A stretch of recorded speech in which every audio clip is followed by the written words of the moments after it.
गुरु गोरखनाथका तपोभूमि गोर्खा उनकै अनुयायी कन्फट्टा जोगीको रूपमा चिनिने नाथहरूले नाद बजाउँदै कार्तिक र चैत महिनामा राति लगाउने फेरी परम्परा।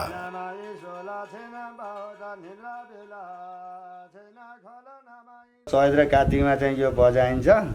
यो बजाएपछि नाथ बजेपछि काल पनि भएको छ भने नाथ बजे काल भए कालेका निका दूर जायो भनेर हामीले फलाकिन्छ यसलाई। यो कृष्ण सागरको सिङ हो। अब यो चैत र कार्तिकमा बजाएपछि भूत पिचास मरी मसान सबै टाढा जाओस् भागोस् भनेर राति राति हामीले यो काम गरेर हिँडेको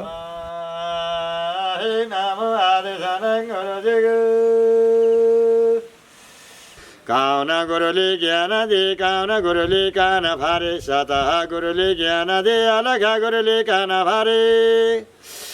अब हामीले यो बाबाजी पालादेखि नै यो गोरखनाथको चेला बनेर कान चिरेर अब हिँडेको।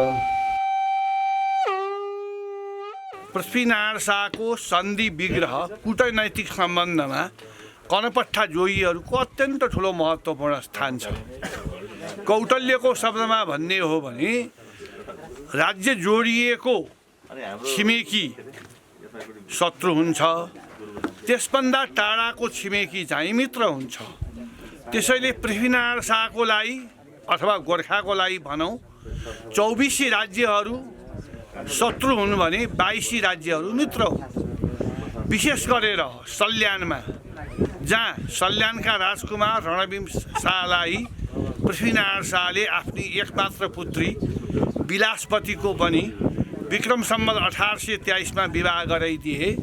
ती भगवन्त नाथसँग पृथ्वीनारायण शाहले कूटनीतिक सम्बन्धको माध्यमबाट उनलाई अत्यन्त सम्मानित गरेर पृथ्वीनारायण शाहले लेखेका विषम 1830-31 का पत्रहरू छापिएका भन्छन्।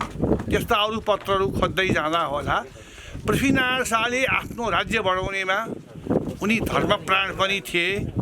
त्यसबाट प्रसाद गर्नेमा कूटनैतिक खेल्नेमा नाथयोगीहरूको अत्यन्त प्रयोग गरेको देखिन्छ र उनीहरूले पनि पृथ्वीनारायण शाहलाई मद्दत गरेका थिए भन्ने कुरा पृथ्वीनारायण शाहका नाति रणबहादुर शाहका पालाका पत्रहरूबाट पनि धेरै जात जातिलाई ती नाथयोगीहरूलाई जिम्मा दिएकोबाट बुझिन्छ। र नेपालको एकीकरणमा यी नाथयोगीहरूको प्रभाव उनीहरूले दिएको योगदानको विषयमा छुट्टै एउटा राम्रो अध्ययन हुनुपर्छ भन्ने मलाई लाग्छ।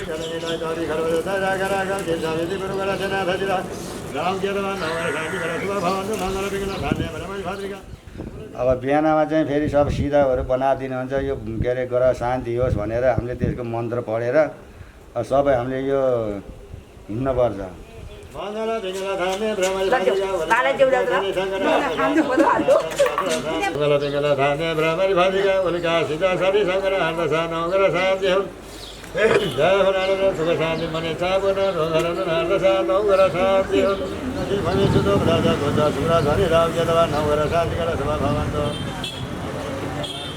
बाबाजीको पालादेखि नै यो अब गाउँ गाउँमा यसो भनौँ न अब औँसो बन्न जस्तै गरेर बाउले यो बाटो लाउँथे यो बाटो बाउले लाउँथे भनेर 3-4 भयो भने 4 बटेर हिँड्नुहुन्थ्यो।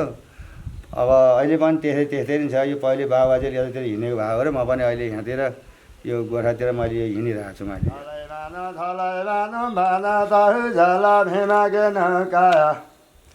काया न कोठारे मघा भारी बाजा सातो नगरेका पनि सोधरे माको नाराज